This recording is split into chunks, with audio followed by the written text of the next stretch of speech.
Queridos alumnos, queridas alumnas, ¿cómo están? Dios les bendiga. Muy buenas tardes para todos ustedes.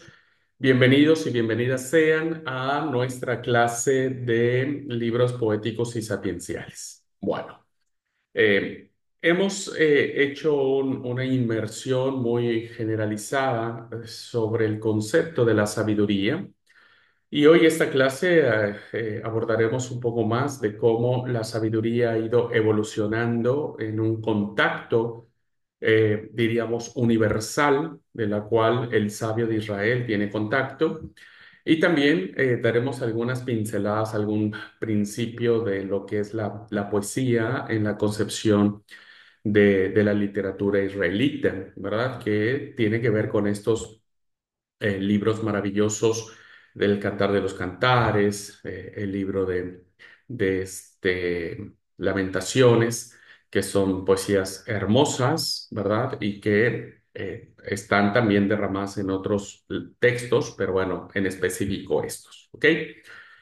Muy bien, pues vamos a compartir la clase y el primer tema que vamos a ver hoy tiene que ver con esta forma de evolución que tiene el concepto de la sabiduría. La clase pasada vimos, ¿verdad?, cómo esta sabiduría fue de alguna u otra manera evolucionando, fue de alguna u otra manera siendo parte de esta reflexión, de este acercamiento del sabio, ¿no? En todo lo que era su análisis, su reflexión. Veíamos que la sabiduría está enmarcada en los círculos más grandes, diríamos, de Israel, en las cortes, en el templo. Pero también el sabio de Israel es aquel que está sentado o se asoma por el balcón de su casa y que va a reflexionar sobre los aspectos más cotidianos de la vida. Ahora, ¿cómo fue esta sabiduría, verdad? Porque evidentemente cuando nosotros leemos, por ejemplo, el libro de Proverbios, pensaríamos que alguien se sentó, tomó un papiro, tomó tinta y empezó a escribir todos los proverbios que nosotros conocemos hoy. La verdad es que no. La verdad es que en el caso del libro de Proverbios, en muchos otros más, pero en el caso del libro de Proverbios, es un libro que va a reflejar una sabiduría muy extensa, con mucho tiempo, ¿verdad? Eh, que no es que se escriba de un solo golpe, sino que va a ser la reflexión cotidiana que un redactor final, diríamos, juntará todo, ¿verdad? Y lo pondrá en un solo escrito, en un solo libro. Pero es una reflexión que data de mucho tiempo. Una persona no puede observar todo lo que dice el libro de Proverbios en una pasada de la vida. Y no solo desde una óptica o desde un solo lente, sino tiene que pasar por mucho más. Bueno, cuando hablamos de la evolución de la sabiduría, primero tenemos que ver que la sabiduría de Israel tiene grandes contactos, ¿verdad?, con lo que se le conoce como la sabiduría internacional. Y lo vemos principalmente en el tema de proverbios, ¿verdad? En el tema de proverbios. Bueno, permítanme ir por mi Biblia, que no quedó tan cerca de acá, un segundito para leer un poco sobre estos textos, por favor.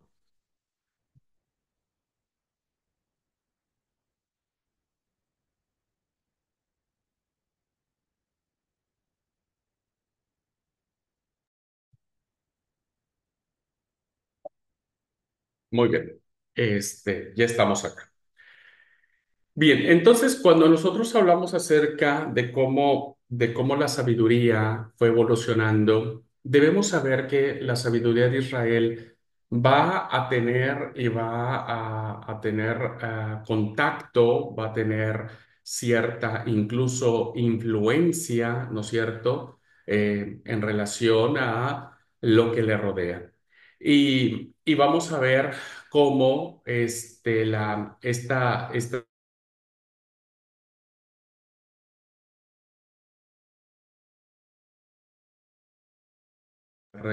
perdón, cerré mi micro. Bueno, que esta sabiduría que nosotros encontramos Bueno, es una sabiduría que tiene, como dije, un contacto internacional. Si ustedes ven en el libro de Proverbios, vamos a encontrar en el eh, en el capítulo 30 que dice de la siguiente manera, Proverbios 30, versículo 1, dice, palabras de Agur, hijo de Jaquel, la profecía que dijo el varón a Etiel y a Ucal. Y no voy a leer todo lo que dice esta sabiduría, que evidentemente, hermanos, Agur no es un, ¿cómo es?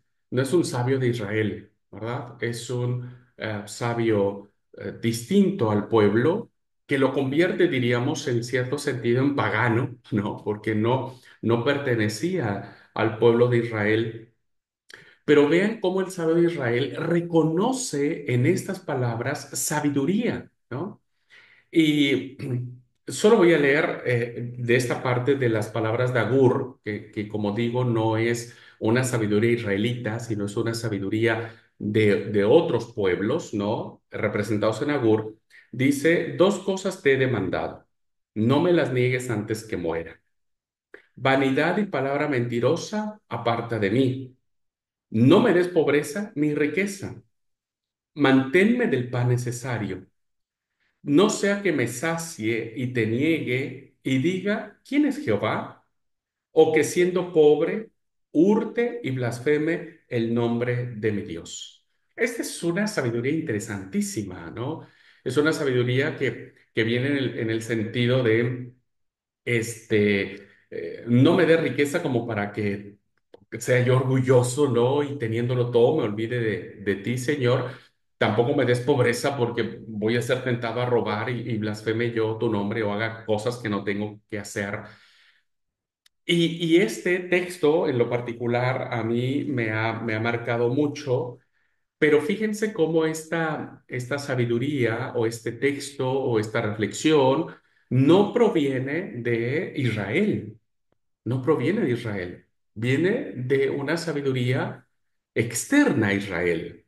Sin en cambio, como dije, el sabio reconoce en estos dichos o en estas reflexiones o en estas sentencias cierta sabiduría se compara a la sabiduría de Israel y entonces deciden incorporarlo dentro del texto sagrado, ¿no? Y como dije, aquí vemos un montón de cosas interesantísimas, ¿no? Vemos cómo la inspiración divina para escribir texto bíblico, texto sagrado, también puede posarse o puede darse o puede tenerla alguien diferente a Israel, ¿no? Fuera de Israel. Y por lo tanto, creo, de suma importancia no olvidar cómo este contacto que tiene la sabiduría internacional y que influye en la sabiduría de Israel es agregada al texto bíblico y ahora nosotros lo reconocemos como palabra de Dios. Lo mismo sucede con el capítulo 31 que son las palabras del rey Lemuel, un rey que no es de Israel, ¿verdad? No es de Israel. Ya cuando veamos más el libro de Proverbios a profundidad, hablaré mucho más a profundidad de estos textos. Solamente hoy, por esta pequeña sumersión que estamos haciendo sobre el concepto de sabiduría, encontramos las exhortaciones de un rey que le enseñó su mamá. Fíjense entonces cómo esta sabiduría no apela a Yahvé, apela a la enseñanza de una madre, ¿no? A la experiencia de una mamá.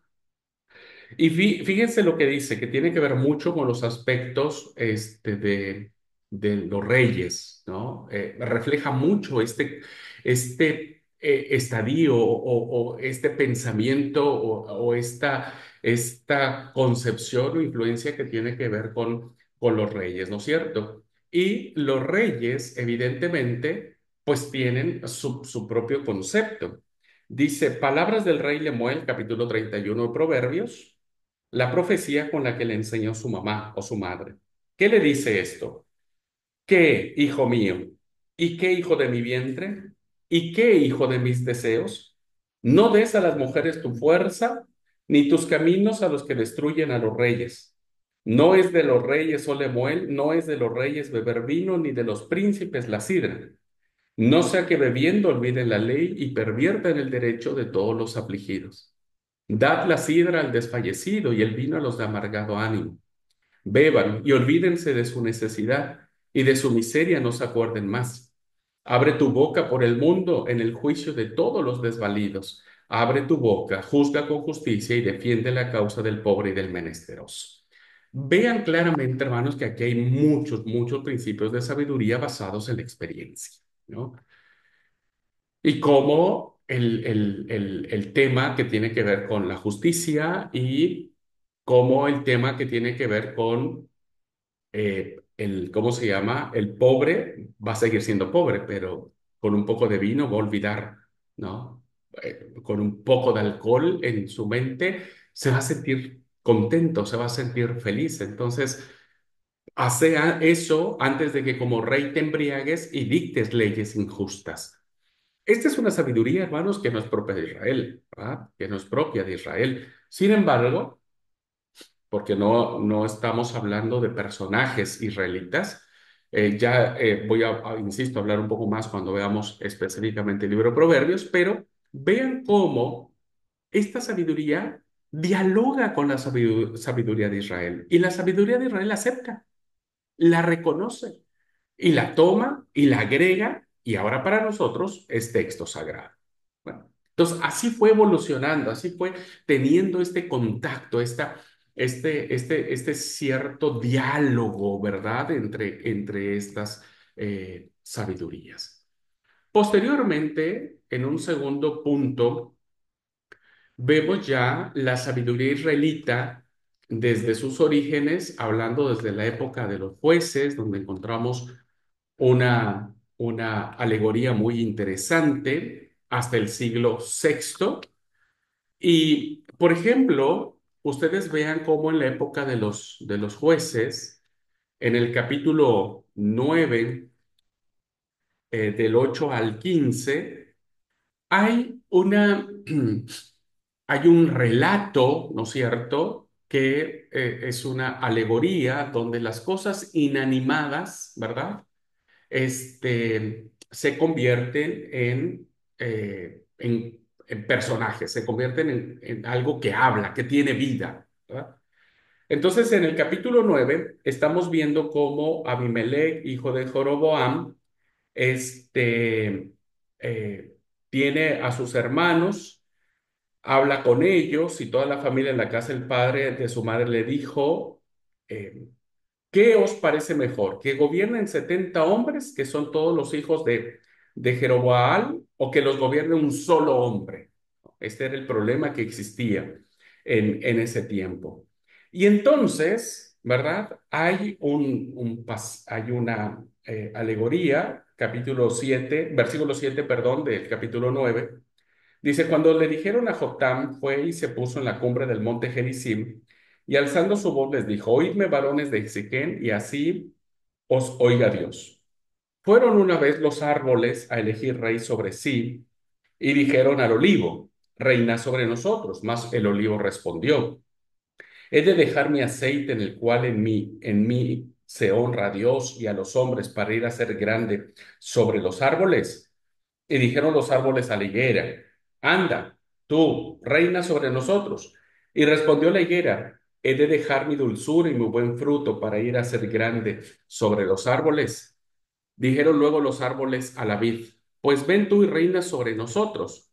Y la vid le respondió, he de dejar mi mosto que alegra a Dios y a los hombres para ir a ser grande sobre los árboles. Dijeron entonces todos los árboles a la zarza, anda tú, reina sobre nosotros. Y la zarza respondió a los árboles, si en verdad me elegís por rey sobre vosotros, venid, abrigaos bajo mi sombra, y si no, salga fuego de la zarza y devora los cedros del Líbano.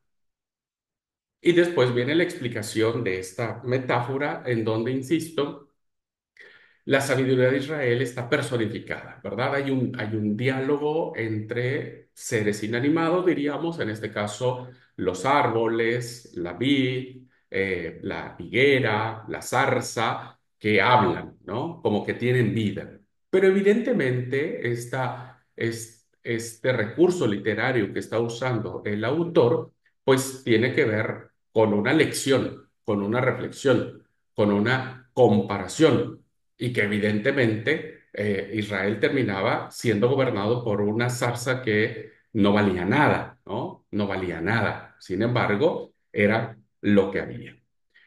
Luego, el proceso de la sabiduría fue avanzando y tuvo su máximo esplendor en la persona de Salomón. Todos se ha reconocido de manera bíblica, diríamos, que al inicio del reinado de Salomón, su sabiduría, su elocuencia fue ampliamente conocida, ampliamente extendida, y que evidentemente esto le permitió esta fama de sabio a Salomón, le permitió ser considerado como el autor de muchos de estos libros, ¿no?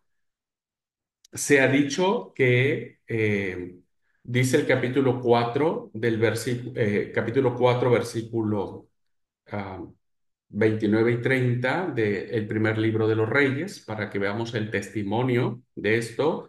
Primer libro de los Reyes, capítulo 4 versículo 29 al 30, dice: Y Dios dio a Salomón sabiduría y prudencia muy grandes, y anchura de corazón como la arena que está a la orilla del mar. Era mayor la sabiduría de Salomón que la de todos los orientales y que toda la sabiduría de los egipcios. ¿No? Entonces, dos cosas vemos acá. Primero, que Israel convivió con estas sabidurías, la sabiduría oriental, la sabiduría de los egipcios, ¿no? Pueblos muy legendarios, muy milenarios. Y lo segundo que vemos, que al principio del reinado, la tradición bíblica pondera a Salomón en este concepto de ser el sabio de todos los sabios. Por eso el libro de Proverbios se le atribuye a Salomón, el libro del Cantar de los Cantares se le atribuye a Salomón, incluso el libro del Eclesiastés también se le atribuye a Salomón. Fue de esa manera que permitió que estos libros entraran al canon bíblico. Cuando nosotros seguimos leyendo la tradición de Salomón, vemos que al final esa sabiduría se convierte en necedad, ¿no? Y termina siendo embaucado por sus mujeres y demás. Así que esa sabiduría quedó eclipsada ante la necedad en la que él mismo fue decayendo. Y tenemos ya en todo este tiempo recogiendo en la sabiduría de Israel los proverbios y los dichos como sabiduría de la vida, ¿no? La sabiduría de la cotidianeidad. Y esto es solamente los años, hermanos del alma. Los años son los que dan este tipo de sabiduría. Y entre más años pasen, pues más sabiduría tenemos. Un tercer estadio que tenemos de cómo fue evolucionando la sabiduría, tenemos un concepto de crisis, ¿no? La sabiduría entra en crisis entre los siglos quinto al tercero, y deja de ser la sabiduría una sabiduría optimista, ¿no? Deja de ser una sabiduría en donde si vos obedeces al Señor, te va a ir bien siempre, ¿no? Te va a ir bien siempre. La bendición de Jehová está en aquellos que hacen el bien y buscan la paz. Entonces encontramos la sabiduría representada en los proverbios principalmente, una sabiduría en donde dice el proverbio, por ejemplo, 16:20: El entendido en la palabra hallará el bien, y el que confía en Jehová será feliz, será bienaventurado. Entonces tenemos en este libro el testimonio de una sabiduría muy optimista, una sabiduría de costo-beneficio, ¿no? O un tanto retributiva. Pórtate bien, seguí al Señor, honralo en todo lo que haces y te va a ir bien, ¿no? El que confía en Jehová es bienaventurado, es dichoso, es feliz, es todo eh, amor, ¿no? Cuando los caminos del hombre son agradables a Jehová, aun sus enemigos hace estar en paz con él. Otro proverbio que tiene que ver con este tema de tranquilo, todo está bien si vos seguís las bendiciones de Jehová. Pero después entra en juego otra sabiduría que va a plantear lo contrario, ¿no? Y en este tema encontramos la crisis que profundiza en las cuestiones de la existencia, del misterio, de la búsqueda de la verdad, donde hay una dualidad entre el optimismo y la realidad de la vida. O sea, no siempre es así. No siempre el que entiende la palabra encuentra el bien. Y no siempre los que confían en el Señor son dichosos, ¿no? Y entonces tenemos una literatura reaccionaria, se le llama, ¿no? Una literatura que reacciona ante ese optimismo y coloca en una realidad que raya en el pesimismo, que raya en la fatalidad, que raya en compartir o entender, ¿no es cierto?, que no es tan así. Y por eso aparecen en escena estos dos grandes libros, poderosos libros, que como digo, van a enfrentar en esta crisis y van a plantear, en el caso de Job, que ya lo vamos a ver en la próxima clase, en el caso de Job va a plantear una realidad de que no es tan así, ¿no? Una realidad de cuando el libro de Job inicia diciendo, había en tierra de Uz un hombre bueno, un hombre justo, dice, hubo en tierra de Uz un varón llamado Job, y este hombre era perfecto, recto, temeroso de Dios y apartado del mal. El tipo era un cristiano modelísimo, un cristiano que confiaba en el Señor, que el Señor le bendecía, que él estaba consciente de las bondades de él, pero cuando llega la desgracia, cuando toca la desgracia a su vida de este hombre piadoso, porque no es un hombre malo, no es un hombre perverso, entonces se enfrenta con esta realidad, ¿no? No es cierto, no es cierto que el bueno no sufra. No es cierto. Este, el bueno también sufre, ¿verdad? El bueno también sufre y sufre mucho. Y la pregunta es, ¿cómo hacer? El libro de Proverbios dijo que el que hace el bien prosperará y alcanzará la misericordia de Yahvé. Eso es la sabiduría optimista de la vida. Pero cuando nos enfrentamos a la realidad, fíjense lo que dice Job en esto y no está de acuerdo con lo que dice el proverbista.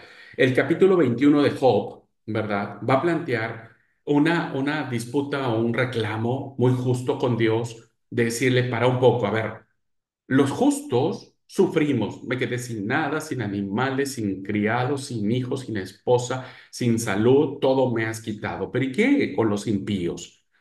Y el capítulo 21 dice, versículo 7. Voy a leer a partir del versículo 7 de Job, capítulo 21, versículo 7. Y pregunta Job con mucho, mucho dolor, ¿por qué viven los impíos? Y se envejecen y aún crecen en riquezas. Los tipos llegan a viejos, los tipos. El malo, el perverso, ¿no? ¿Por qué ellos la pasan bien? Dice Job. Y no solo la pasan bien, y no solo llegan a viejos y ven sus nietos y sus bisnietos crecer, sino tienen toda la riqueza del mundo y nadie los molesta. Dice el versículo 8: su descendencia se robustece a su vida, o sea, ve a sus hijos, a sus nietos, y sus renuevos están delante de sus ojos. Sus casas están a salvo de temor, dice Job. Y vean el reproche que hace Job. Y ni viene azote de Dios sobre ellos. Es decir, como que Dios no los toca, ¿no? Como que Dios no les manda una enfermedad como la que tiene Job. Sus toros engendran y no fallan, es decir, tiene prosperidad y fecundidad en sus rebaños, ¿no es cierto? Paren sus vacas, no se malogran sus crías, salen sus pequeñuelos como manada y sus hijos andan saltando al son del tamboril, de la cítara, saltan, de regocijan al son de la flauta. pasan sus días en prosperidad y descienden en paz al sepulcro. O sea, que no es cierto esto, ¿no? Esta es una, por eso insisto, es una literatura reaccionaria. Reacciona ante esa situación de que no siempre las cosas son tan lindas, ¿no? Y es ahí en donde muchos en la vida nos identificamos con la sabiduría de los proverbios, ¿verdad? Pero hay muchos en donde estamos de acuerdo con la sabiduría reaccionaria, ¿no? Que nos ubique en la realidad. El Eclesiastés ni se diga, ¿no? El Eclesiastés inicia su discurso diciendo esto es una, perdóneme la expresión, a veces suena muy fuerte, pero no sé si le ha pasado, hermanos, cuando uno anda re deprimido, cuando uno anda re bajoneado, cuando uno anda con mil cosas y se te junta todo y de verdad son mil cosas, ¿qué terminas diciendo? Es una porquería todo esto, ¿no? Ves injusticias, ves maldad, ves dolor, ves quebranto, ves ausencias, ves que no alcanza nada y terminas diciendo como el Coelet o el Eclesiastés, vanidad de vanidades, todo es vanidad, o sea, todo es una porquería, ¿no? No le encuentro sentido a nada de esto.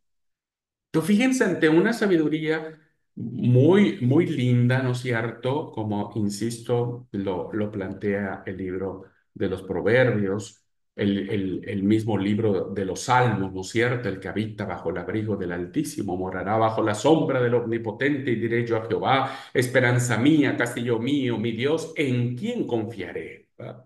En ti confío. Pero ¿qué pasa, hermanos? A veces esa sombra que nos cobijamos no la vemos, no la sentimos, no la vislumbramos ante un montón de cosas que nos pasan en la vida, ¿no? Entonces vean cómo esta sabiduría entra en choque precisamente por estas reflexiones que hace el sabio, ¿no? No todo es lindo, ¿no? Hoy mismo podríamos decirlo, no sé cómo están ustedes hoy.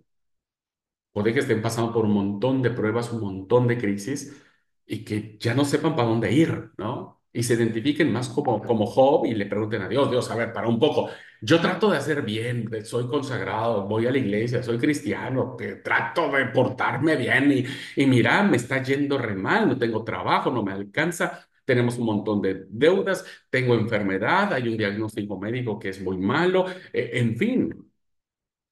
Y puede ser que hoy estemos más parados en el Eclesiastés o en el libro de Job que en el libro de los Salmos o los Proverbios, ¿no? Donde dice Jehová es mi pastor, nada me faltará. Y a veces uno siente que le falta todo. A veces uno siente que le falta todo. Si alguien dice, no, no, no importa si aunque me esté muriendo y aunque yo vea que mi familia, mi hijo esté agonizando, yo sigo confiando en el Señor. Seguramente sí. Voy a respetar eso, ¿no? Pero tendría que no ser tan humano como para no quebrarse. El mismo Señor Jesús, dice el Evangelio de Lucas, cuando llegó al Getsemaní, su sudor era tan intenso que parecían gotas de sangre, que no hay ser humano que no experimente el dolor y la tristeza y la confrontación del silencio de Dios. No hay ser humano. Y el que diga lo contrario, que me disculpe, pero es muy farisaico o muy legalista con todo cariño y respeto, porque cuando nos enfrentamos a las vicisitudes de la vida, cuando nos enfrentamos a estas realidades donde te sentís impotente, ¿no? Entonces terminas diciendo como Job, díganme dónde está el trono de Dios y yo iría ante él y le reclamaría con todas mis fuerzas porque ha hecho esto, ¿no? Entonces, vean, queridos hermanos, cómo esta sabiduría ha ido evolucionando. Primero tiene un contacto universal, ¿verdad? Y no tenemos que espantarnos por eso. Hoy mismo nosotros que somos cristianos tenemos contacto con otro tipo de sabidurías, ¿no? Bueno, lo mismo sucedió en Israel. Bueno, esa sabiduría inicia desde, al parecer, el texto bíblico nos plantea en esta metáfora o alegoría más bien, en esta alegoría, es la palabra correcta, la alegoría que aparece en el libro de Jueces, donde están establecidos recién Israel, pasa por Salomón, pasa por todo un proceso y termina con una reacción de sabiduría en los libros de Job y en los libros de Eclesiastés. Y finalmente, en este abordaje, hay una etapa final que para nosotros, como tal, por no reconocer la época griega como una época de inspiración divina, pero no obstante a ello, Israel sigue escribiendo, ¿verdad? Israel sigue practicando estos años y este aprendizaje de sabiduría que ha ido capitalizando a través de los siglos. Y entonces hay una etapa final en este proceso de sabiduría. Vuelvo a repetir, los libros apócrifos, perdón, que representan a esta sabiduría, como el eclesiástico o el llamado Ben Sirá o el libro de Siracida, y el libro de sabiduría, ¿verdad? Son evidentemente, pues libros que no consideramos como inspirados. Sin embargo, nos reflejan el estadio de cómo la sabiduría siguió. Y se escriben estos dos libros importantísimos en este ambiente. En primer lugar, hermanos, estos libros, que vuelvo a repetir, no son inspirados, vienen a ser una reacción a la cultura griega, la cultura helénica. Y evidentemente, para los autores de estos dos libros, ¿no? Eh, la sabiduría de Israel es una sabiduría preponderante. Ahora, contrastar la sabiduría de Israel con la sabiduría griega, hermanos, es un gran desafío. ¿Por qué? Porque la sabiduría griega o helénica, reflejada en la filosofía, ¿verdad? La misma palabra filosofía encierra esta idea, ¿no? Filos, amor, ¿no? Apasionamiento, y sofia o sofía, que es sabiduría. En una definición muy amplia, decimos que filosofía es amor a la ciencia, al arte o a la sabiduría. Evidentemente, hermano, la filosofía griega es una filosofía predominantemente especulativa, es una filosofía predominantemente mayéutica, es decir, es una filosofía que siempre está en constante evolución. ¿Por qué? Porque el ejemplo más claro que tenemos es que hasta la fecha nuestros niños o nosotros mismos, los que cursamos una educación, se sigue estudiando los filósofos griegos. La República de Platón, por ejemplo, sigue siendo, ¿no? O el mundo de las ideas de Platón, que tiene que ver mucho hoy con el pensamiento, etcétera. Eh, pero evidentemente, estos libros, tanto el eclesiástico como el libro de sabiduría, pues representan esta reacción natural que tiene Israel de colocar la sabiduría que Israel ha ido absorbiendo durante los siglos como algo que le puede dar pelea y que incluso es superior a la sabiduría griega, ¿no? Y un dato muy interesante que tenemos en esta literatura y que también la vamos a ver reflejado un poco o un mucho en el libro de Proverbios, es que al igual que la alegoría que aparece en el libro de Jueces que leímos, va a suceder lo mismo con la sabiduría. La sabiduría se personifica, ¿no? O sea, la sabiduría no es algo que se toca, que se ve, que se coloque en algún lado. Es un concepto abstracto, ¿no? No tiene vida, diríamos. Pero vean, por ejemplo, en el libro de Proverbios cómo la sabiduría toma vida, ¿no? Toma vida. Y dice el versículo 12, solo como por ejemplo, capítulo 8 del libro de Proverbios, versículo 12. Proverbios capítulo 8 versículo 12. Y vean cómo este texto está hablando en primera persona.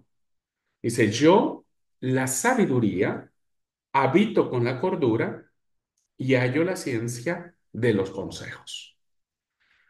Evidentemente, hermanos, esta personificación de la sabiduría, ¿no? Tiene que ver básicamente con elevar el concepto, la idea que se tenía sobre esto, sobre este tema, pero que evidentemente la personificación que se hace de algo abstracto es muy propio de la reflexión que tiene el sabio, ¿no? Le hace hablar a la sabiduría cuando sabemos que la sabiduría no habla, pero le hace hablar y la hace preponderar o la pone en un nivel muy alto y esto fue muy propio de la cultura o de la época griega, principalmente en estos dos libros del Eclesiástico y Sabiduría. Vean entonces, queridos alumnos, cómo la sabiduría que Israel ha ido desarrollando y que nos ha legado tanto en los libros canónicos como en los libros apócrifos, pues nos hace entender que el sabio de Israel interpreta y considera que la sabiduría depende de Dios, ¿no? Esa es la diferencia que hace de otras sabidurías y de otros pueblos o de otras culturas. Las sabidurías orientales, las sabidurías de los egipcios, de los sumerios, de los acadios, que son como es culturas muy antiguas, más antiguas que Israel, hace que la sabiduría de Israel permanezca o haya permanecido durante todos estos tiempos. Y vean que competimos solamente con la sabiduría filosófica, ¿no? La sabiduría griega. Porque hoy nos enseña sobre la sabiduría de los egipcios, nos enseña sobre la sabiduría de los sumerios, ni de los asirios, ni de los persas, ¿no? Ni de los babilónicos. Eh, Sigue batallando, seguimos confrontados, diríamos, con la sabiduría griega, pero evidentemente la sabiduría de Israel es mucho más antigua que la sabiduría griega y por eso le llevamos ventaja. Pero aparte de esta sabiduría antigua, porque ni siquiera la sabiduría romana, diríamos, o de Roma, del Imperio Romano, ha prevalecido hasta hoy. Si bien es cierto, se habla de aspectos legales, pero no de una sabiduría, ¿no? Y entonces vean cómo la sabiduría de Israel, al ser considerada una sabiduría que le pertenece a Dios, bueno, lo coloca como una sabiduría que ha permanecido en el tiempo. ¿Ok? Bueno, esta clase, o esta parte de la clase era solamente para que ustedes pudieran tener una noción de que el proceso de sabiduría en estos libros no es que, insisto, alguien se sentó, hizo un mate y se puso a escribir todo esto, ¿no? Hubo tiempo, hubo todo un proceso, ¿no? Histórico, contextual, vivencial, histórico, etcétera. ¿Ok? Muy bien. Y es así entonces, alumnos queridos, que dejamos de lado ya estos aspectos de sabiduría que nos coloca en la idea de cómo, ¿no es cierto?, surgen estos textos, surgen estos textos. Y es muy interesante. Bueno, ¿alguna pregunta, hermanas que están en clase presencial? Si hay alguna pregunta, por favor, con toda confianza la pueden hacer. ¿Algún comentario?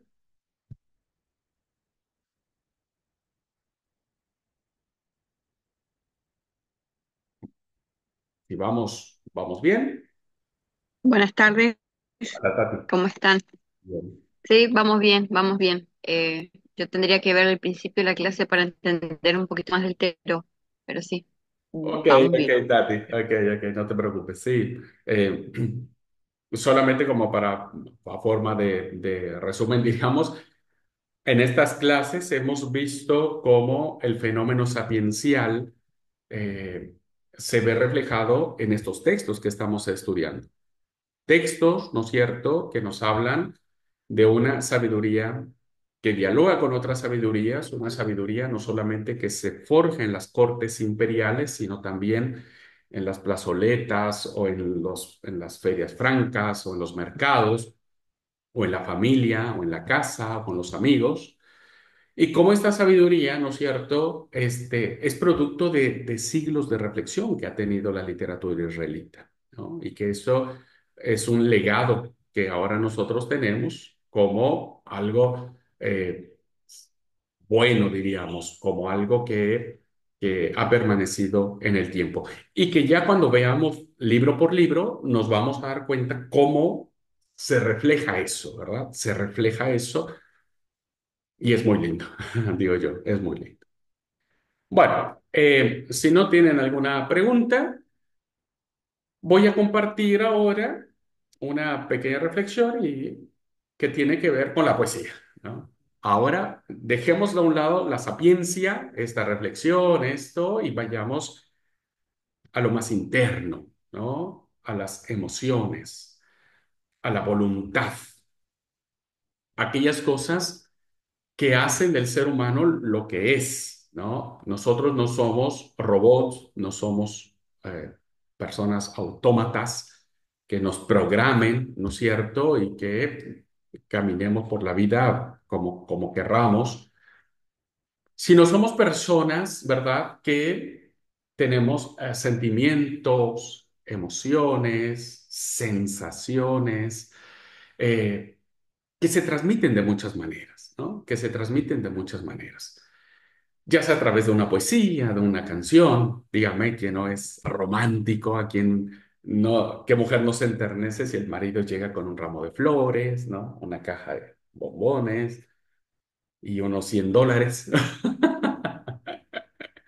A cualquiera se emocionaría, ¿no es cierto? Usted se aventaría en los brazos de su esposo y lo besaría increíblemente. ¿Por qué? Porque, bueno, despertamos estos sentimientos que son propios de nosotros. Estos libros que reflejan esta poesía, estos sentimientos, hacen que el texto bíblico sea increíblemente maravilloso, ¿no? Increíblemente maravilloso. Pero nos plantean muchas cosas, ¿no? Mucho más profundas que sentir suspiro cuando leemos en el libro de Cantar de los Cantares, qué hermosa eres, amada mía, tus ojos son como dos palomas, ¿no? Y que la novia le diga, qué hermoso eres, amado mío, ¿no? Nuestro lecho es como un lecho de flores hermosas. Bueno, más allá de estos sentimientos que puede producirnos un texto como el libro de Lamentaciones, que puede provocar en nosotros profundos sentimientos de tristeza, de compasión, ¿no? Cuando dice ha caído la gran señora, la ciudad populosa ha caído y está de luto, ¿verdad? Y no hay quien llore a sus hijos. Es así, ¿verdad? Es impactante, te mueve todo. Bueno, no solamente encarar esta literatura de Lamentaciones, Cantar de los Cantares, el libro de los Salmos, tiene que ver con los sentimientos, sino la pregunta más profunda, ya en, si usted me permite, en líneas de sabiduría, es ¿cómo mirar a Dios en esos sentimientos? ¿Dios está en esas sensaciones? Es decir, ¿de qué manera la santidad de Dios, verdad? Que todos algún día la hemos incluso mal entendido, pero bueno, la santidad de Dios, un Dios que no hay que manchar, ¿verdad?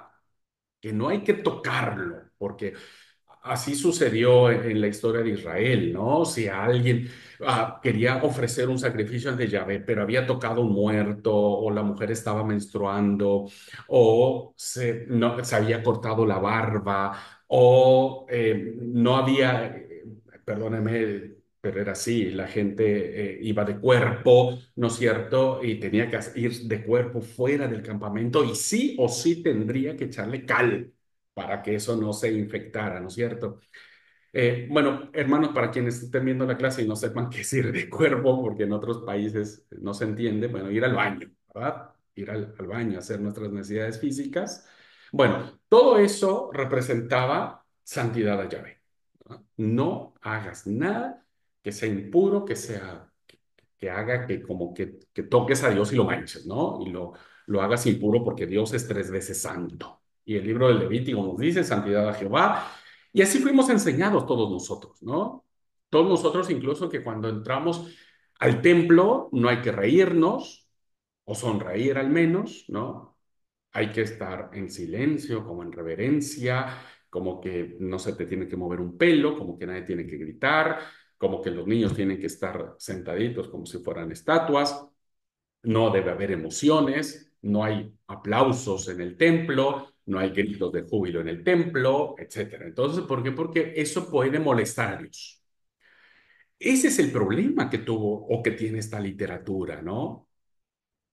y que hizo que los sabios de Israel, los rabinos de judíos, se plantearan esto, o sea, como una sensación sexual, ¿verdad?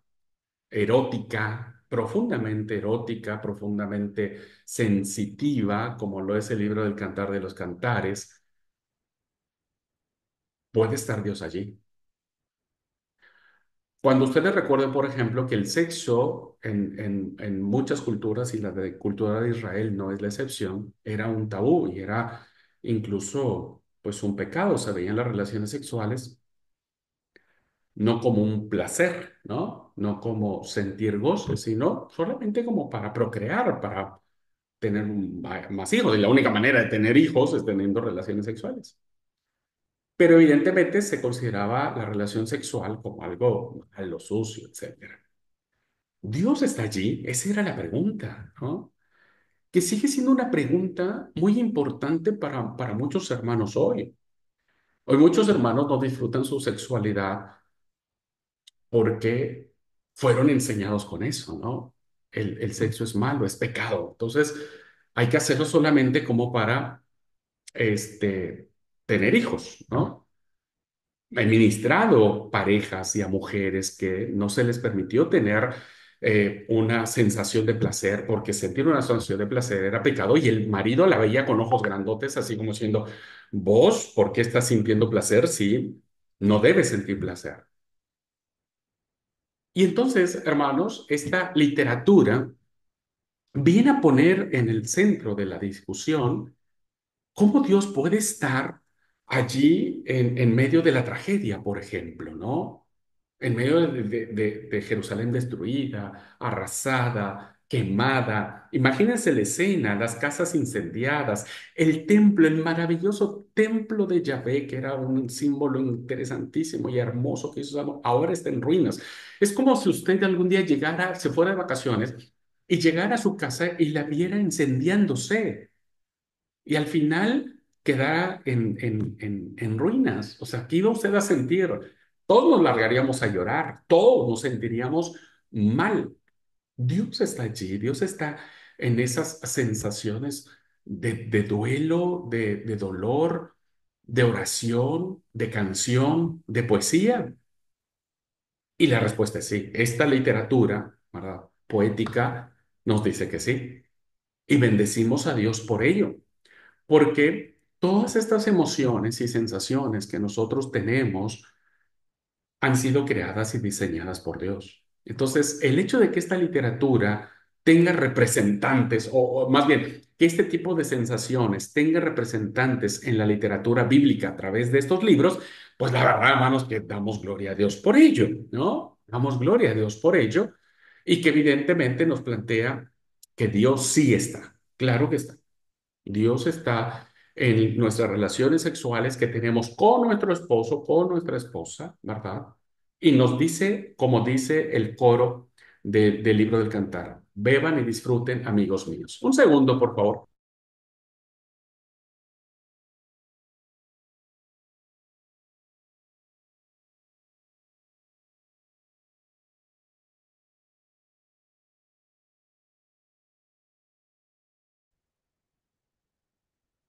Bueno, continuamos, hermanos. Y ahora quiero compartir entonces, después de estas reflexiones que he hecho con ustedes, voy a compartir un poco la pantalla para guiarnos en la clase. Bien, hablando ahora de lo que es la poesía de Israel. En numerosas literaturas nacionales, las primeras obras son frecuentemente poéticas. Sucede en la cultura griega con esta obra maravillosa llamada la Ilíada y la Odisea, y en España, por ejemplo, tiene el Cantar del Mío Cid, que no sé si ustedes les obligaron a leer en la escuela, nosotros lo leímos en la escuela, muy, muy hermosa literatura en poesía. Bueno, no es diferente en Israel, ¿verdad? Algunas son composiciones breves. Tenemos, por ejemplo, el canto de guerra y de venganza que existe en la Mec. y que el autor del libro de Génesis nos lo va a regalar en el capítulo 4 23 y 24, ¿no? 7 veces Lamec ha, ha sido vengado. A ver, no voy a inventar, más o menos tengo la idea de lo que dice el texto, pero dice Génesis 4, 23, y dijo Lamec a sus mujeres, esta es una canción, diríamos, ¿verdad? Es una canción. Ada y Silda, Sila, oíd mi voz, mujeres de Lamec, escuchad mi dicho, que un varón mataré por mi herida y un joven por mi golpe. Si 7 veces será vengado Caín, Lamec en verdad 70 veces 7 lo será. Entonces tenemos un canto allí ya en tono de poesía que está en un libro no histórico, diríamos que en el Pentateuco, ¿no? Por ejemplo, tenemos las súplicas que hay en Números, capítulo 10, versículos 35 y 36. También tenemos, dice versículo 35, cuando el arca se movía, Moisés decía, levántate, oh Jehová, y sean dispersados tus enemigos, y huyan de tu presencia los que te aborrecen. Y cuando ella se detenía, decía, vuelve, oh Jehová, a los millares de Israel. ¿No? También está en poesía. Son poesías muy breves, pero hermosísimas. Tenemos el canto del pozo también, que aparece en el capítulo 21 del libro de Números. Dice el versículo 17, entonces cantó Israel este cántico. Sube, oh pozo, a él cantad. Pozo, el cual cavaron los señores, lo cavaron los príncipes del pueblo y el legislador con sus báculos. Tal vez para nosotros, hermanos, nuestras poesías son más lindas porque utilizamos palabras que pertenecen más a nuestro vocabulario, a nuestro léxico, ¿verdad? Pero evidentemente este cántico para nosotros no nos dice nada, pero para quienes lo cantaban lo decía todo, ¿verdad? Y para ellos les daba sentido. Tenemos, por ejemplo, la bendición que aparece en la boca de Isaac en el capítulo, en el libro de Génesis 27, 27.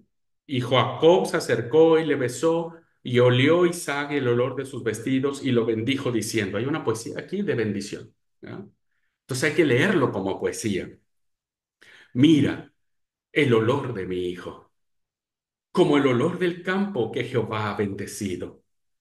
Dios, pues, te dé el rocío del cielo y de las grosuras de la tierra, y abundancia de trigo y de mosto. Sírvante pueblos y naciones se inclinen ante ti. Sé señor de tus hermanos y se inclinen ante ti los hijos de tu madre.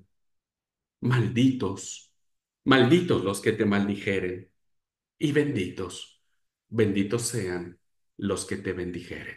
Es una poesía, hermanos, y hay que vivirla y sentirla, ¿no? Como tal. Insisto, para nosotros no dice nada, pero para el autor y para los lectores originales decía mucho, ¿no?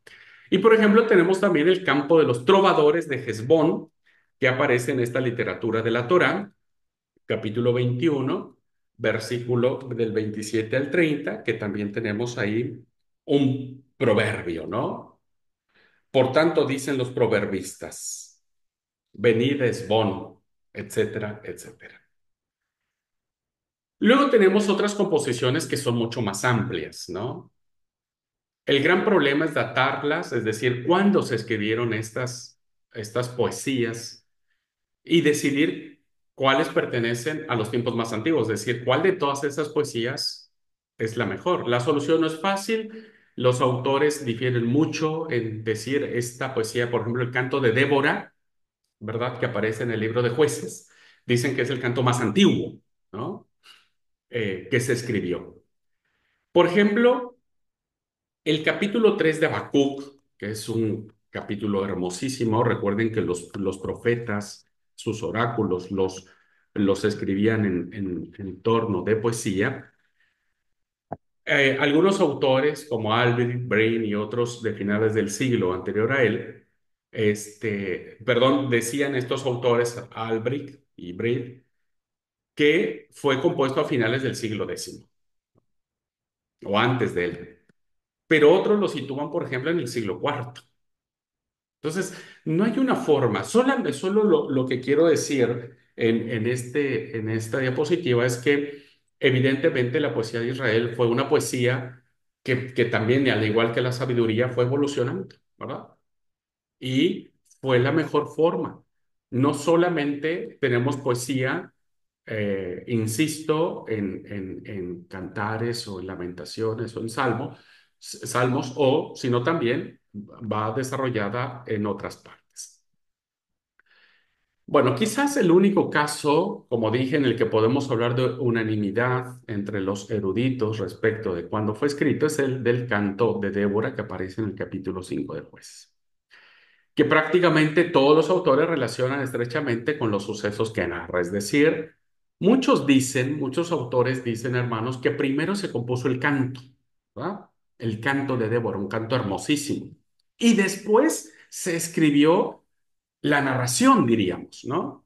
En nuestro texto, en el texto bíblico que nosotros tenemos de Jueces, primero vemos la narración, que Débora fue a la guerra con Barak, que Sisara, que Jael, etcétera. O sea, primero hay la narración de la historia, capítulo 4. Luego el capítulo 5 viene ya el canto de Débora, ¿no? Entonces parece ser, así como está escrito en nuestro texto bíblico, que primero fue el hecho, el acontecimiento, y después se escribió la poesía. Sin embargo, hermanos, fue al revés. Primero se escribe el canto de Débora, ¿verdad? Y después se relata el hecho. No tengo tiempo, que no sé si eso lo platicamos cuando vimos libros históricos, pero hay diferencias, ¿no es cierto?, entre cómo mata Yael a Sísara, entre el hecho que narra el capítulo 4 y el canto de Débora que narra el capítulo 5. Entonces, evidentemente, son dos eventos separados y el más antiguo es el canto de Débora. Bueno, también hay un acuerdo bastante grande, no total, en considerar muy antiguos los siguientes cantos: las bendiciones de Jacob, capítulo 49, cuando Jacob está a punto de morir; el canto de Miriam, ¿no?, después de que cruzan el río Jordán; los oráculos del profeta pagano llamado Balán; y algunos salmos, ¿verdad?, muy antiguos. Los salmos más antiguos que los eruditos han datado es el Salmo 29, el 68 y el 104. Diríamos que en textos, en términos, hermanos, de antigüedad, de poesía, en términos de poesía, pues tendríamos estos ejemplos. Al hablar de la poesía más antigua de Israel, parece obligado dedicar unas líneas a su primer gran poeta conocido. Y todos, no solo Salomón, sino el gran poeta, el gran compositor de los salmos, es el rey David. La tradición bíblica habla frecuentemente de sus cualidades poéticas y musicales. Esto evidentemente lo encontramos, pero viene por todos los libros históricos, pero tenemos en el capítulo 16, en una de las tradiciones, en una de las historias que nos narra cómo Saúl conoce a David, o cómo David conoce a Saúl, como sea. Y en esta primera tradición nos habla de que Saúl conoce a David porque Saúl tiene demonios o tiene un espíritu maligno que lo atormenta y que no está en paz. Y entonces le recomiendan que un chico le toque el arpa. Entonces la música lo puede relajar. Y entonces van y llaman a David. Dice: diga pues nuestro Señor a tus siervos que están delante de ti que busquen alguno que sepa tocar el arpa, para que cuando esté sobre ti el espíritu malo de Dios, él toque con su mano y tengas alivio. Eh, Versículo 23, estoy leyendo el capítulo 16 del primer libro de Samuel, que está ahí en la diapositiva. Y cuando el espíritu malo de parte de Dios venía sobre Saúl, David tomaba el arpa y tocaba con su mano y Saúl tenía alivio. Evidentemente, hermanos, tocar un instrumento es porque las personas, y cuando los tocan con sentimiento, olvídese. Es hermosísimo. Una de mis primas toca el arpa y yo me quedo embobado de cómo toca el arpa. Es de verdad, hermanos y hermanas, un espectáculo maravillosísimo. Yo siempre que la veo le digo: por favor, toca el arpa, por favor, lo que sea, porque hay un sentimiento y una emoción increíble. Así que el referente más importante que tenemos de este concepto de canción, de inspiración, de letra, de música, ¿no? Hoy le llamaríamos cantautor o compositor, pues es David, porque muchos salmos se presentan o se han mantenido en la tradición como compuestos por él. Y no lo podemos dudar, pero es una personalidad muy dualista la de David, ¿no? O sea, por un lado, es un guerrero que derrama mucha sangre, para no decir, es un tipo que no tiene compasión de matar, ¿no? Y entonces uno diría, ¿cómo alguien que no siente compasión de matar a otra persona puede entonar canciones tan sentidas y tan, ¿no? Pero bueno, la tradición bíblica nos dice que estaba en el campo cuando él alababa al Señor, etcétera. Pero bueno, es una referencia. Ya lo vamos a tocar un poco cuando hablemos sobre el libro de los Salmos. Sin embargo, resulta difícil indicar qué composiciones le debemos a David. Ya lo vamos a ver, solamente estamos diciendo que David es como el prototipo, la referencia de esto. En los casos de los salmos consta que la mayoría no son suyos. No, hay muchos atribuidos a Coré, hay muchos atribuidos a Asaf, por ejemplo, ¿verdad? Otros a David, otros hay salmos innominados, es decir, no sabemos quién los compuso, pero están dentro del Salterio. No obstante eso, ¿no? De no identificar los 150 salmos como producto de la pluma davídica, existe gran acuerdo en atribuir a David las dos elegías que se encuentran en el libro de Samuel. Ustedes saben que la elegía es una endecha, es un canto fúnebre, ¿verdad? Cuando alguien muere, en la antigüedad se cantaban canciones. La primera la encontramos en Segunda de Samuel con motivo de la muerte de Saúl y Jonatán, ¿no? Hay un lamento y está en el libro del justo, dice el libro de Segunda de Samuel. En el libro del justo está esta endecha que David entona y dice, ha perecido la gloria de Israel, cómo han caído los valientes, ¿no? Así inicia esta canción fúnebre, esta canción de dolor. Y la segunda también es dedicada a una persona que él quiso muchísimo, ¿verdad? Que fue su mano derecha, el general Abner, donde también hay una endecha o hay un llanto, un clamor, en donde se cree que sí fue David quien compuso esas canciones. Bueno, bueno, estaba aquí un poquito lo que había dicho, la introducción a la primera de ellas, es decir, a la muerte de Saúl y Jonatán. Samuel, el libro de Samuel dice que está tomada del libro del justo o libro de Yacer, que también se cita en el pasaje de Josué 10:13. Eso sí lo vimos cuando vimos libros históricos, ¿verdad? El texto donde Josué detiene el sol y este no avanza. Bueno, esto nos llevaría a plantear el problema de las dos colecciones más antiguas de poemas, que están perdidas, que no las tenemos desafortunadamente. El hecho de que el libro de Samuel nos diga que la elegía de David está en el libro de los en el libro de Yacer, pues nos hace pensar que este libro contenía muchas más poesías, ¿no? Muchas más poesías, muchas más canciones que desgraciadamente con el tiempo se han perdido. No solo el libro del justo, sino también tenemos el libro de las guerras de Yahvé, que nos dice el libro de Números 21:14. Probablemente en estos libros, ¿verdad? Que como dije están perdidos, contenían cantos de victoria. Cantos, ustedes saben que cuando los pueblos conquistaban a otros se escribían crónicas, canciones, odas, ¿no? Odas al vencedor, que se repetían de manera constante para que la imagen del vencedor o del victorioso no se perdieran con el tiempo.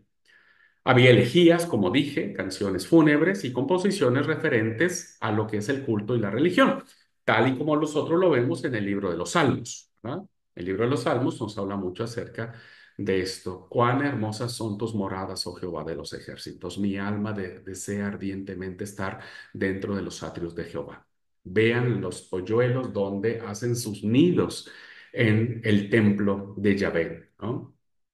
Eso es una canción muy propia del templo, muy propia del culto. ¿no? Yo me alegré con los que decían, a la casa de Jehová iremos, ¿no? Entonces, desafortunadamente, estos libros no los encontramos, no los tenemos, pero bueno, con los libros del Salmos, de Cantares, de Lamentaciones, bueno, tenemos pues muy buenas referencias.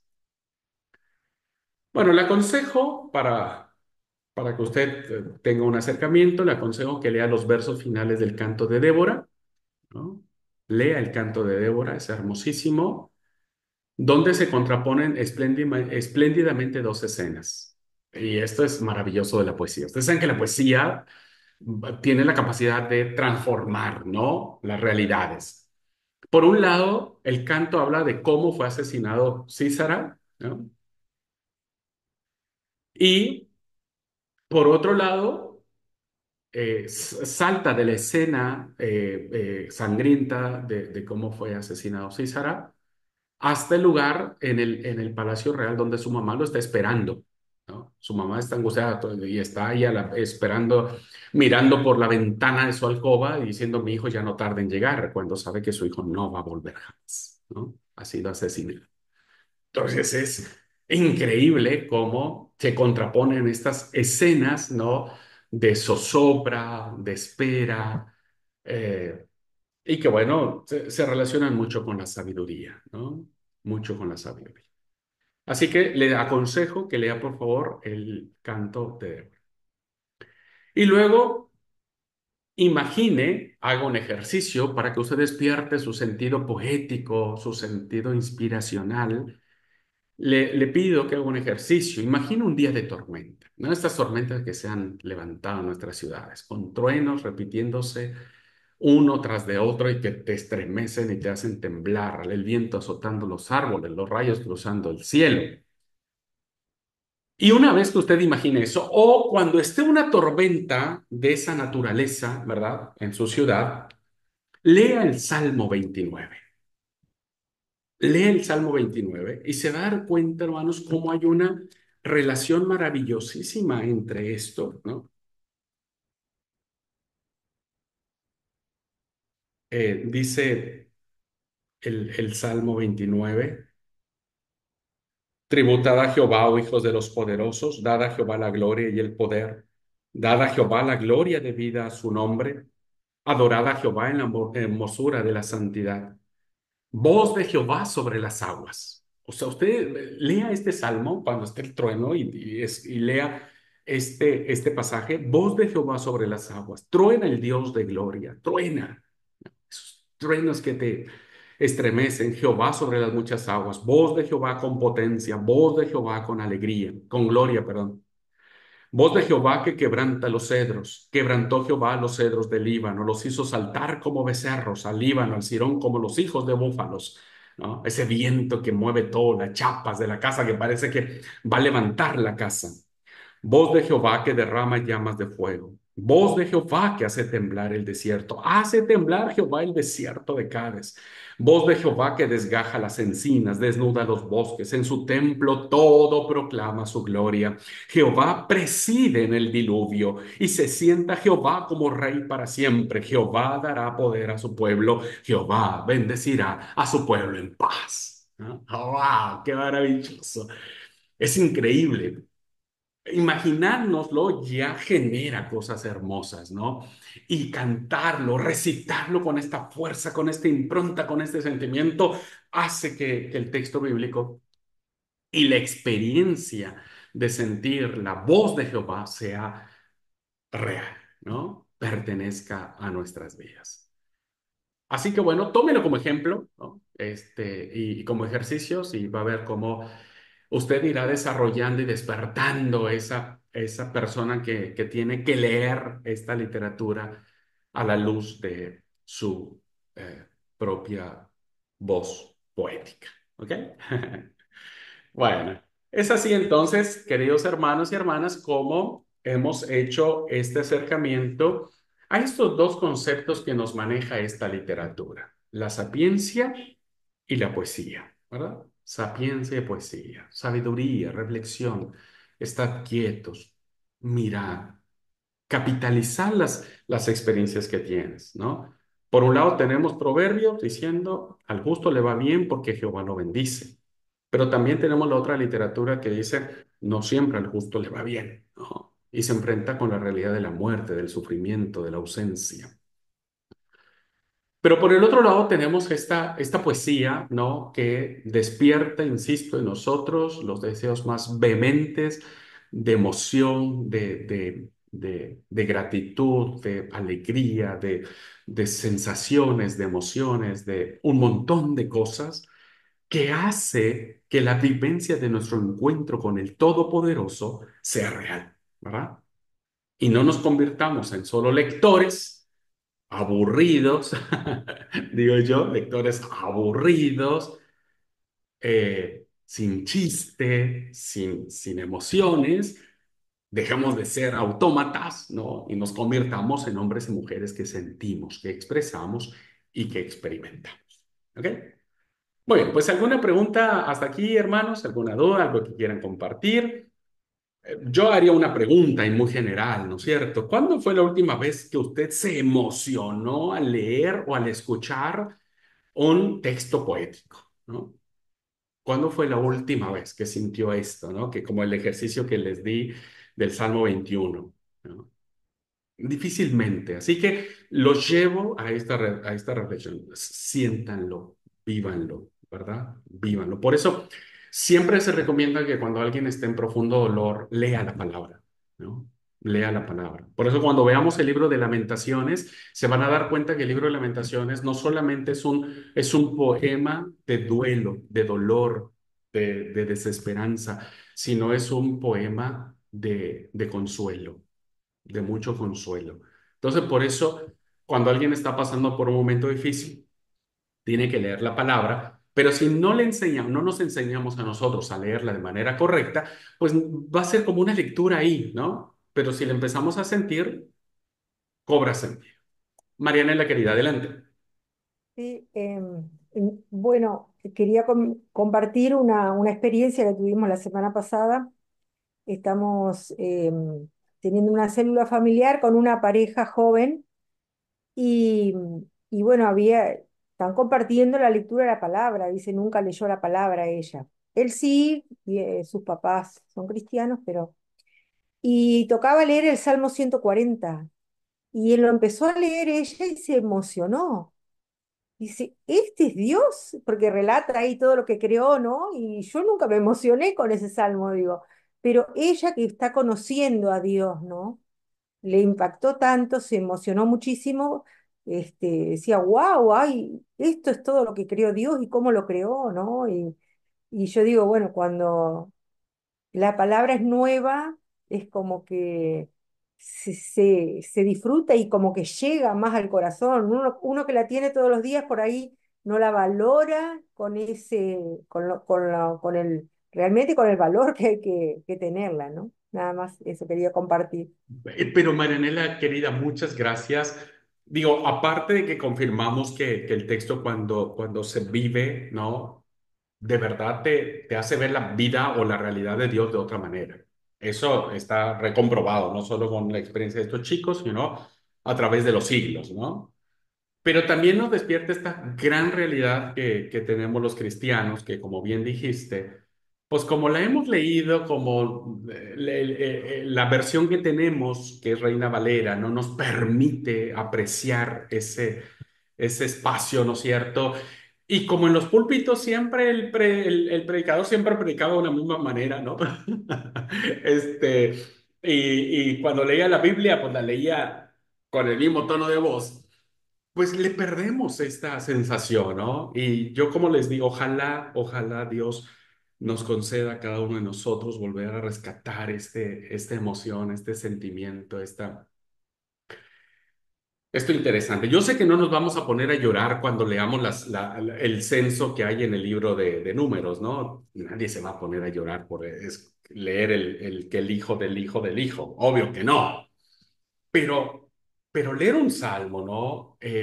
Emocionarte con el libro del Cantar de Cantares, consolarte con el libro de Lamentaciones, por poner un ejemplo, hermanos, nos deja yo creo que en la clase de espiritualidad tenemos que retomar esto otra vez, ¿no es cierto? De ver la palabra, no como una palabra eh, quieta o aburrida, sino la espiritualidad nos tiene que mover, encontrar en la palabra emociones, sensaciones, sentimiento, dirección, transformación, qué sé yo, montón de cosas, ¿no? Que nos debe hacer mucho sentido. Y digo, aprovechenlo en los momentos, las prédicas, ¿no? En los sermones, cuando el pastor cite alguno, reflexione, mientras escucha al pastor, pero usted reflexione en la palabra, ¿no? Y después analícelo. Nosotros ya últimamente lo estamos haciendo con Ver. Este sábado, por ejemplo, hubo un texto que el predicador nos habló sobre cuando el profeta Elías es mandado a la viuda de Sarepta de Sidón, ¿no es cierto? Y yo no me había percatado, ¿no? Hasta que ya empiezo a ver un poco con más afinación el texto y me doy cuenta que cuando empieza la narración, dice, y Dios le dijo a Elías, levántate y anda a tierra de Sarepta de Sidón, porque yo he ordenado a la viuda que te dé de comer. Así dice el texto. Pero cuando uno sigue leyendo, se da cuenta que la viuda no tiene ni la más pálida idea de que por qué el profeta le está pidiendo de comer. Y a mí me entró eso, digo, a ver, para un poco. ¿Cómo es que Dios le dice al profeta, andate tranquilo, allá yo ya le dije, ¿no? Y cuando llega el profeta y le dice, che, dame de comer, para un poco, yo no tengo ni para mi hijo, lo poco que tengo va a ser el último que comamos y después nos vamos a morir. Y yo me quedé pensando y dije, ¿qué pasó acá? Y es ahí, después en el almuerzo, cuando charlamos con Bere y uno empieza, ¿viste? A sentir. Y entonces Bere me dice, y sí, tienes razón. Y entonces, ¿cómo debemos entender eso? Me dice Bere, no tengo ni la más pálida idea, le digo. Pero, ¿por qué el autor al principio le da claro al profeta y le dice, ya le di orden a la mujer? La mujer sabe, ¿no? Es como que el profeta dijo, listo, yo voy a llegar, che, ya vine porque a mí me dijeron que ya estaba pagada mi comida, ¿no? El almuerzo está pagado. Y la mujer dijo, no tengo ni la más pálida idea, así es que, mire, yo ya me voy a morir, a buscar por otro lado. Y entonces lo que nosotros interpretamos, o yo interpreté, fue que estamos hablando del profeta de Dios, un profeta, un hombre que está en esta enseñanza de seguir confiando en Dios. Tal vez Elías dijo, ah, buenísimo, pues ya tengo la tarjeta pagada. Y cuando llega y la viuda le dice, no tengo nada, ¿cómo lo pudo haber tomado el profeta? Como diciendo, bueno, para un poco, ¿y ahora qué hacemos? ¿No? ¿Y ahora qué hacemos? Y para mí fue una enseñanza, insisto, no sé si está bien mi interpretación, pero a veces nos pasa así. Dios nos dice, anda, ya está todo arreglado en tu vida. Entonces uno va confiado y cuando te enfrentas a la realidad, dices, no, no está tan arreglado. ¿Qué tenés que hacer? Dos caminos. O te volvés a reclamarle a Dios, que no era tan así, o confías. Confías de que Dios lo va a proveer de alguna manera. Dios nunca le dijo al profeta, cuando llegues con la mujer, vos le vas a decir tranquila, trae la harina y trae el agua y trae todo y nunca te va a faltar el aceite. Dios nunca le dijo eso al profeta. Nunca le dijo. O sea, no le dio una alternativa, no le dijo, bueno, mira, si la mujer no se acuerda que yo ya le mandé, vos decile que tranqui, que te dé nomás y todo nunca le va a faltar. No, el profeta tiene que confiar en Dios, ¿verdad? Tiene que confiar en Él. Y Dios de alguna u otra manera le va a responder. Entonces, para mí fue iluminador eso. Por eso les digo, cuando ustedes tengan esta oportunidad, no desperdicien ninguna oportunidad, ¿no? Ustedes dicen, esta es poesía, lo que está leyendo el pastor, es poesía, es sabiduría, es historia, es una narración. Entonces disfrútenlo de esa manera, ¿no? Disfrútenlo de esa manera. Cuando ustedes prediquen o traigan una reflexión, tomen muy en cuenta qué es lo que están compartiendo. Y créanme que va a haber sentimientos hermosos y maravillosos. Bueno, gracias, querida Marianela, por comentarnos y ojalá esa chica dentro de algunos años, cuando lea el Salmo 140 siga llorando. Ojalá, ojalá siga llorando. ¿Ok? Bueno, pues hermanos, hermanas, si no hay ninguna otra observación, vamos a la próxima clase, vamos ya a abordar el libro de Job. Vamos a iniciar con el libro de Job. Si ustedes quieren investigar un poquitito en algún diccionario, en algún comentario, en alguna Biblia de estudio, ven que las Biblias de estudio al principio traen como un comentario cada libro, bueno, léanselo, léanselo para que lo entendamos un poco, ¿ok? Eh, Vamos a tomar un método de un autor muy interesante que es una entrevista que le hacen a Job. Entonces, con base en la entrevista que se le hace a Job, ahí nosotros vamos a abordar este libro. ¿Ok? Pero por eso les digo, traten de leer un poco sobre Job para que no lleguemos tan cerrados de ojos. ¿Ok? Bueno, Marianela, Tati, muchas gracias y a todos los que están viendo la clase grabada, Dios los bendiga, saludos y bendiciones para todos. Cuídense.